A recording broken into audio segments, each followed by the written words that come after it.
are now tuned in to this week's episode on Toddcast. It is our mission to bring you guest speakers sharing their latest and greatest tips, skills, stories, and know-hows within their market. Let's get going.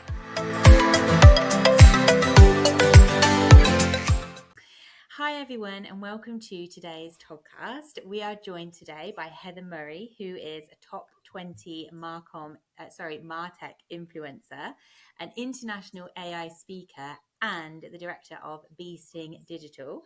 And she is with us today to talk all things AI and content creation.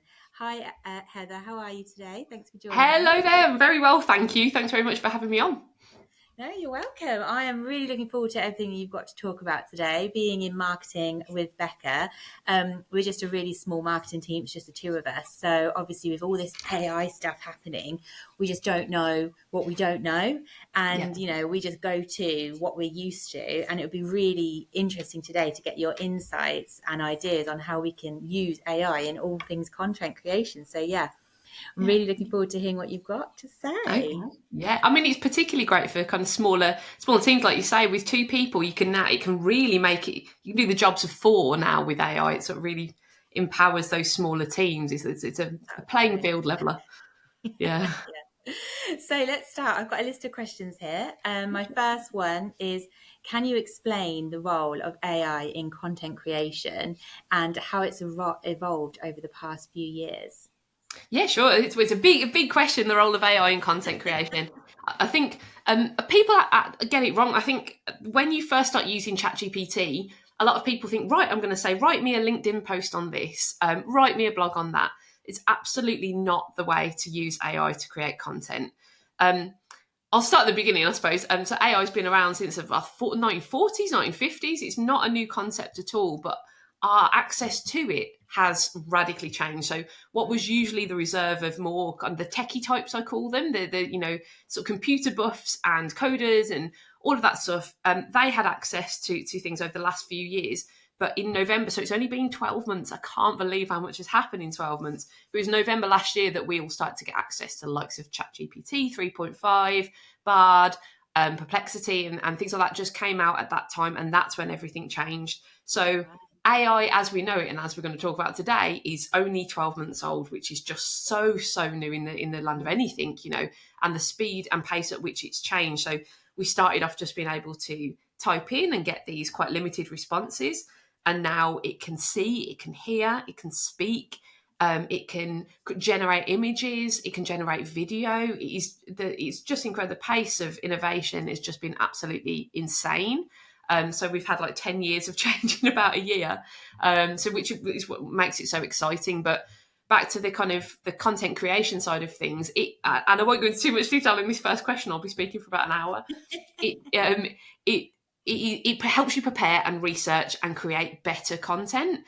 When it comes to actually creating the content itself, the putting pen to paper or fingers to keyboard, you still need the experts. You still need people who can actually write. But what we can do is, as I say, research and plan and strategize and then check it the other side. So it kind of reduces the time taken to create quality content, but it's not a one-click solution. I think that's where a lot of people get it wrong. Right. Yeah, I've heard of GPT. GPT, yes, yeah. Yeah. So what are some of the key ways that AI is currently being used in content creation? Yeah, so as I say, people, the way it's being used isn't the way it should be being used. So people are doing that kind of, go onto ChatGPT and they say, hi, write this LinkedIn post for me. The way it should be used is, as I say, in these planning stages. So you could put into ChatGPT a prompt around, I'm looking to launch a new service. Here are my ideas around it, you know, and have a little brainstorm with me. What might I have missed? What considerations should I be thinking of? Analyze the market for me. Tell me if this is a good fit for the market. This is the audience I intend to sell this to. Is that the right fit audience? Or even, I don't know who to sell this to. You know, could it be? Could you suggest some primary, secondary, and tertiary audiences for me? And that's just all in about 10 seconds. You can just put these prompts in. It's all about knowing how to prompt. I think one-line prompts, you've got to remember with AI, a one-line prompt is the same as anybody else can put in, which means that you'll get the same result as anybody else as well. So you won't get unique original results. Good prompts require really good structure, and they require lots of unique original parts to them as well. So yeah, it's you can talk about, you can analyze your audience's pain points as well. So think about ChatGPT is trained on millions, probably billions of different data points that existed on the internet recently up until 2021, and now it's right the way up until now. So it can, everything that's on there, it can analyze. So all those research documents, all these white papers, any style guides, tone of voice guides, pain points, customer research, billions of pieces of information are there, and it can search through them in a matter of seconds and pull out what you need to know. So it's like the best encyclopedia in the world. It's absolutely incredible. It's kind of like, I remember how excited I used to get for Encarta back in the day. I'm showing my age then. And I used to be able to search Encarta and all that information. I could find out about the ancient Egyptians and get a date really, really quickly for my project at school. It's kind of like that, but on massive, massive steroids. Right. Okay. So yeah, it's about kind of the tool. Yeah, it's a research tool. Yeah, I mean, it's an everything tool, really. Somebody asked me recently. They asked me to record a video on the use cases for ChatGPT, and I said, well, it's kind of like trying to record a video for the use cases for the internet. It's that broad. It can do everything. You know, it can be your creative assistant. It can help you if you're having a panic attack. It can do so many different things. It can create brand color schemes for you. Just thinking more marketing sort of side of things. Come with a sales strategy for you. Come up with an entirely new business idea for you. It can tell jokes. It can write poems. It can do anything. It's an all-round assistant, basically. Wow. So if you're not using it, you should probably be using it. 100%. Yeah, absolutely. So how does AI contribute then to enhancing what we do day to day, you know, in our content creation processes and everything that we do? Like, we use Canva here a lot for our creative stuff. Yeah. What do you think? It automates the busy work. I think that's the main thing. So, you know, with Canva, have you seen the new AI tools yet that they've just launched? Your LinkedIn post on it that you shared about like the magic element of it and everything. I haven't actually done it myself yet, but I'm excited to use it. Yeah, there's some really good, and I think it's a really good example of AI, those tools. It's those little bits. So when you're using Canva, it's amazing. It's so easy to use, but there's still lots of things like you'll adjust where something is, or if you want to crop an image out of something, it'll take you ages, or if you want to just grab the text from something and put it somewhere else, you have to kind of think, oh, I've got to kind of find it or find what the same font is and then put it, you know. The AI tools on Canva, you can just do them so quickly. And I think that's representative of AI now. It removes the busy work. It can analyze data so quickly. It stops you from doing all those small repetitive tasks and opens you up to do much more of the kind of the human stuff, which is a proper creativity and innovation. So, you know, if you're designing a graphic for your social media or a short video or something, you can do that now so much faster thanks to AI. So I think all of this, and I'll probably repeat this quite a lot, is a lot of people get it wrong, thinking AI is a one-click solution that you'll be able to say, design me this, and it will come up with that. It doesn't. We can never articulate ourselves well enough for a machine to understand, or maybe we can in the future, but not right now. So it can't understand because it hasn't got every last detail for that. You know, loads of things we'd forget to explain. But what it can do is reduce a 4-hour task down to a 1-hour task, and that losing that 3 hours is the magic. You still need skill and you still need time, but it reduces it right down, and that's the main element that it changes within content creation. I'm excited to use it. I might have to have a little play after today. Yeah, sure. So what are the potential benefits and challenges then of integrating AI into your already content creation workflow, everything that you're already used to doing? Yeah, so benefits, as I've just said, time saved, absolutely massive. You know, your team of 2 can now create the work of a team of 4 because your 4-hour task now takes 2 hours or whatever it is. It's that incredible increase in efficiency as well. And I think, as I say, freeing up your skilled staff, your skilled trained staff to do the stuff they're best at instead of wasting their time on admin or something a computer can now do for them. You know, instead of, you know, before we had calculators, we were working everything out manually, still getting the same result. now we're not hating calculators now. It's just something that we've got. And I think AI is going to be the same. It's just something that we've got. It also can help us with marketing in particular, sort of repurposing and upcycling existing content. So I think a lot of us are sitting on a bit of a gold mine when it comes to content. So we've got all the posts we've ever written, we've got all the blogs we've ever written, white papers, thought leadership, lead magnets, all of that sort of stuff, graphics, everything we've got. And up until now, up until November, repurposing that and making the most out of that was quite difficult. But now you can upload it and say, right, out of this piece, I would like 3 blogs taking a different perspective, all with the same keywords. I'd like 10 LinkedIn posts. I'd like, all these different things. And what it will do is and it won't produce a final version, but produce a really good draft, which you can then give to your copywriter, and they can then produce 15 pieces of content in the time it would have taken them to produce one. And which is really exciting. So from a marketing perspective, the other really exciting benefit is hyper personalization. So we all know personalization, the kind of high name, that we all get. How are things going at the company name? We've all seen it was transparent. We're not impressed by it. Maybe we were impressed by it when it first came out years ago, but we're not anymore. It's really obvious. And if anything, it seems really impersonal now. It's kind of, you just filled in a field.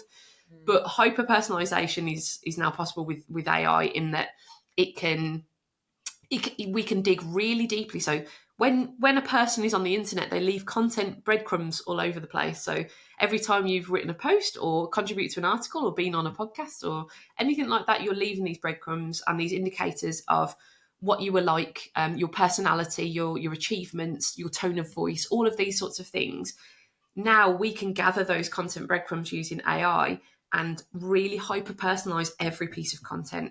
So if you've got a dream client, they don't need to see the same advert as somebody else. They don't need to get the same LinkedIn message or outreach message as somebody else or cold email. It could all now be completely personally unique to them really easily. So that has opened up a whole new level of communication and effectiveness. I think it's new for a while, and then it's probably, we'll all get used to that. And what's next after that, I can't even imagine, because I could never have imagined this.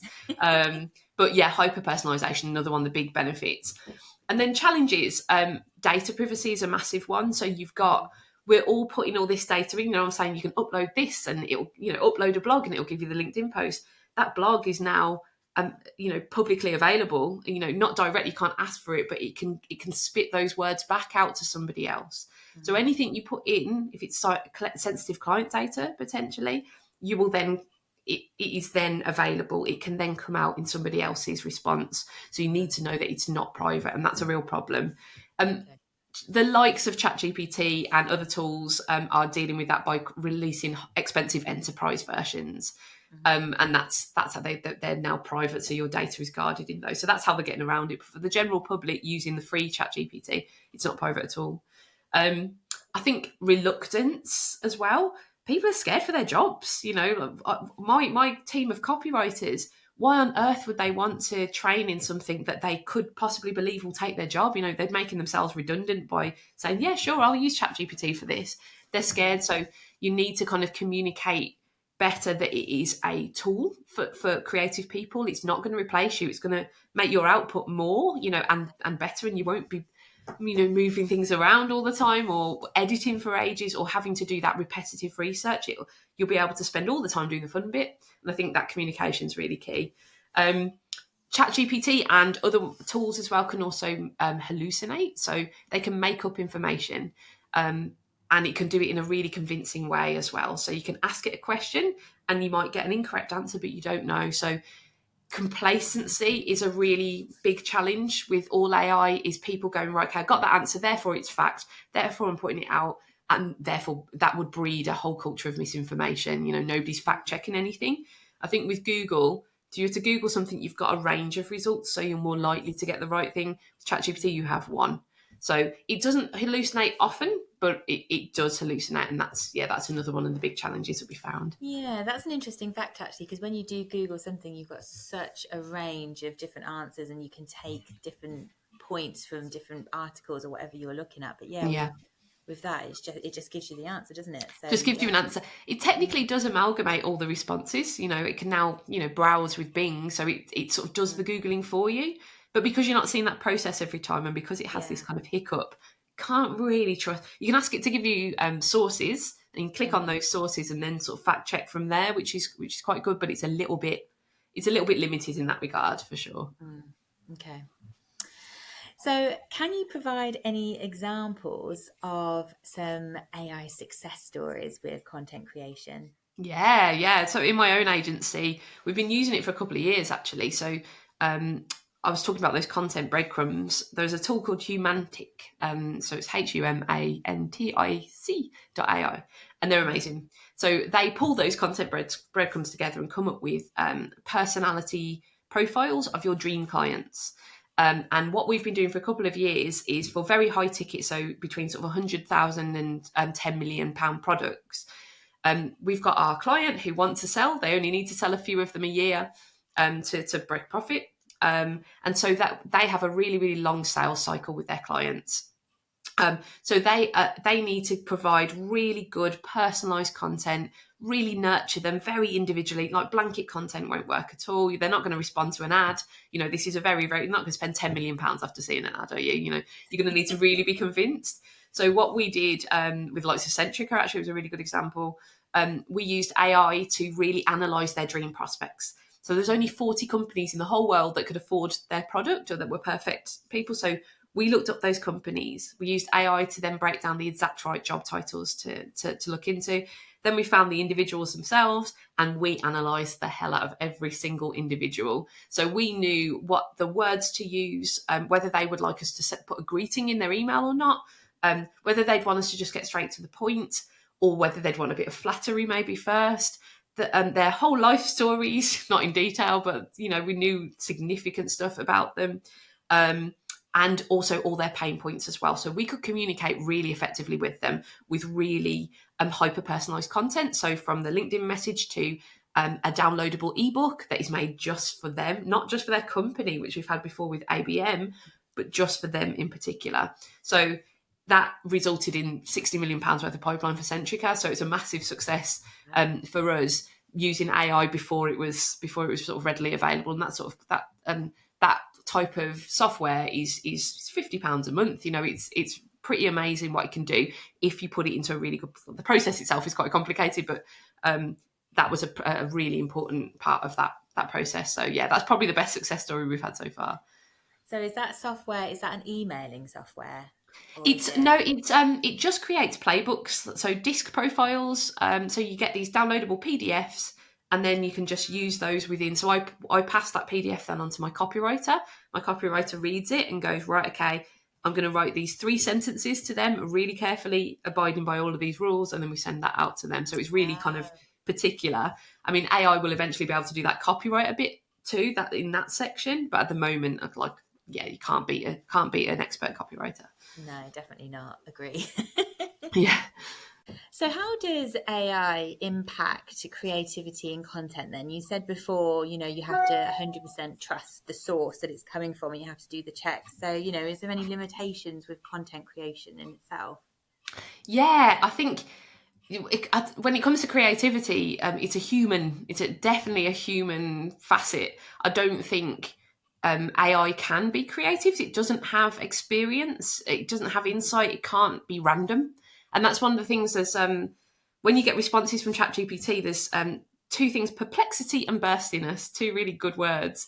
And perplexity is how how ChatGPT or how all AI would choose the next word that's in the sentence. So it naturally runs to patterns. Humans don't run to patterns at all. So it's going to create quite uncreative sentences, quite boring, dull. Like its natural tone of voice is quite predictable, and we can see it when we see AI generated content. It's boring, isn't it? On LinkedIn, you can see who's used it for their Yes. LinkedIn post, or sometimes if you say, "Oh, give me some ideas for a LinkedIn post," and then what it spits back at you, you're like, "That I wouldn't say that." It's such a really weird way of saying things sometimes, isn't it? Yeah.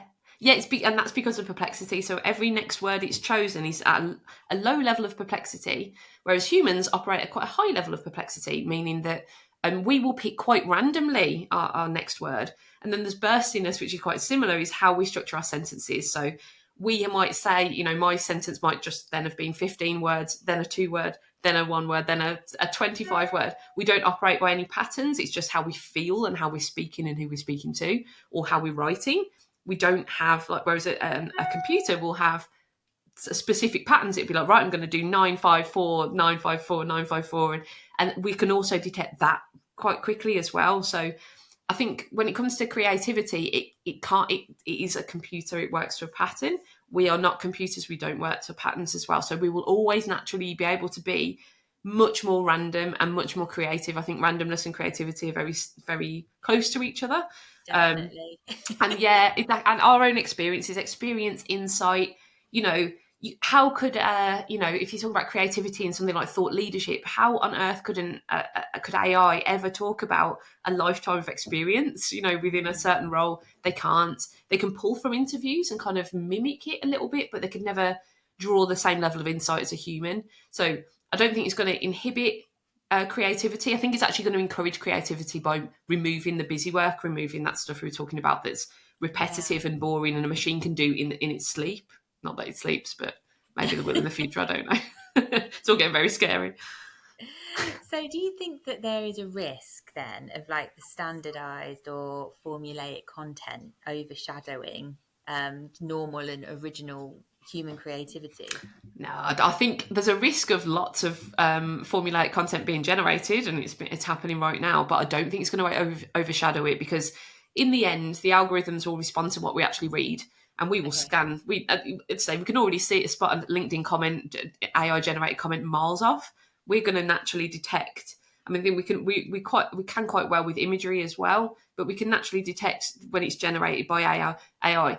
The problem is that it's getting more and more intelligent, as time goes by. And if you know properly how to instruct it, which is prompt engineering, you can create some really quite good stuff in combination with a human. And then the question then is it AI generated? Is it human generated? Or is it both? Is that, I don't think that stuff would be formulaic or generic. That might overshadow previously completely originally human content. So I think it's kind of going to be like AI and human content, and then AI content underneath that. I think that's how I'd see it. Yeah.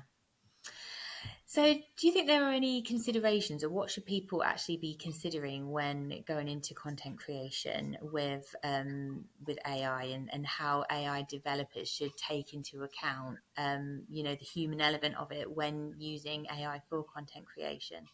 Yeah, so the focus on the preparation, not the actual result. So we use AI right up until when you have to write, and then after you have to write as well. So you can use it to, as I've said before, that all the research and analysing your audience and planning the part of the buyer journey the piece of content should be in, the call to action, the topic, the subtopic, the key points throughout it, even a skeleton version of it, how it fits within your content strategy. All of that AI can help with. And I say help, it's not going to generate it on its own. It's an interactive experience with a human. But then the actual creation of the content, pass that to a real human, then you've got all the good stuff. Then you can check it abides by your tone of voice guide or your brand guidelines. After that, AI is very good at that, sort of double checking. Oh, you've put this word in there. We don't tend to use that word. That sort of thing it's really good at. So I was a legal PA for ages, and if AI had been around then, I would have saved so much time, because the majority of my work was going through 400-page legal documents and picking out where there's a double space or not a double space, as the case may be, and those sorts of editing or proofreading more than editing, I suppose. That sort of thing it can be used for at the other side. So I think developers need to there's a lot of focus on content creation tools, but there should be a little bit more focus on those research tools as well for marketers in particular. Just put that in a package for us. That'd be very interesting. Like, I'd love to see a persona creation package that gives us something really genuinely useful. That would be great. I feel like I could code that myself, and I'm not a coder at all. I think I really like. There's so much that you can, and that's a wonderful thing again about AI is that I do worry about the role of coders, but then I know nothing about the coding environment, so it probably is the same as people might speculate about copywriters and go, it's going to take over the world of coders, but coders are sitting there going, well, they can only do the basic stuff. We're safe in the higher end stuff. So I think there's a lot of kind of, if you are coasting along in a job and you're not trying very hard and you're kind of somehow getting away with producing quite low level stuff, you should be worried about your job. But everybody else who's trying and learning and doing a good job, if you're good at your job, you're safe. You just need to kind of embrace AI and make sure you use it as that tool, because if you don't, that's when you're going to be left behind. Yeah, I love that. So just embrace it and use it and make it help you rather Yes, than... that's it. Why wouldn't you? It's a free assistant. Somebody says, "Oh, here's a free PA. Do you want it?" Like, no. Why would you ever say no? Yeah. Well, it sounds like there's a lot going on in the world of AI, especially for content creation. So my last question then is, what are your 3 top AI tools? There are so many, but I am going to say I really recommend, just as a little side point, don't be overwhelmed by the amount of tools that there are. Start with ChatGPT, because that's going to be one of my favourite. It has to be there. I've mentioned it probably 50 times here, and it really is. Over the last couple of weeks, it's upgraded itself so much, it's an all-purpose tool. ChatGPT is definitely number 1. Second one is Sybil. It's a call recording tool. So there are lots of call recording and transcription tools. You see the little AI assistant in Teams meetings and Zoom calls. Sybil is very different to that. It records your calls, but it transcribes them very accurately. So there can be like 5 people speaking at once, and that's often happened to me. And it will transcribe it flawlessly, absolutely flawlessly, and pick up everything that's happening in the room. It removes all of the ums and ahs and the unimportant things. It will give you conversation starters as well. So that little small talk you do at the beginning of, say, a sales call or something, say, "Oh, it's my daughter's birthday next Sunday," it will bring that up and say, "Oh, next time you speak to them, say, how was your daughter's birthday?" And you can build those relationships. Not only that, it pulls out all the pain points. So you don't have to say, "This is a pain point," for it to pick it up. It naturally assesses the conversation and pulls out any pain points from that conversation. So imagine, client interviews and things like that. It will pull out stuff you might miss and create those into opportunities. And then it also analyzes your body language. So if you're doing a presentation and the people you're presenting to lean forward or they smile, it will mark that with a little circle. If they get distracted and they start looking off screen like that, it will also record that as well. So you can then refine your presentation for the next time and go, right, or try to sell them a specific thing that they're very focused on, this one slide or this one service. It's just absolutely incredible. So it's ChatGPT, Sybil, and then the third one's Humantic that I've mentioned a lot as well. That's the disc profile. Those 3 I use every single day that I work. Yeah. Oh, well, thanks so much for your time today, Heather. It's been really good getting to learn the inner workings of AI for content creation and how you use it daily. Honestly, it's been really insightful, and I'm looking forward to using the magic on Canva as well. I will definitely be having a little play with that. Yeah. So to end every podcast, we ask everyone to leave the listeners with the one word. So have you got a word? Yes, I have. I think the word that I use to describe everything and kind of to allay the fears that people have is embrace. Embrace it, just get involved with AI, have a look around, try things out, and just try and embrace it in your everyday, and you won't regret it. It's a wonderful, wonderful thing. Oh, that's great. Well, my word is going to be explore. Well, thank you, Heather. It's been so lovely to have you on. And anyone listening, if you've got any AI questions, honestly, Heather is a person to go to. Just on her LinkedIn channel alone, there's so much things going on there. So thank you so much for coming. And thanks for listening, everyone. Bye. Thanks. Bye-bye.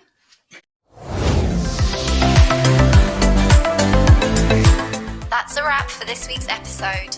If you want to be our next guest speaker on Toddcast, then get in touch with the One Group. And don't forget to subscribe. We would hate for you to miss the next one.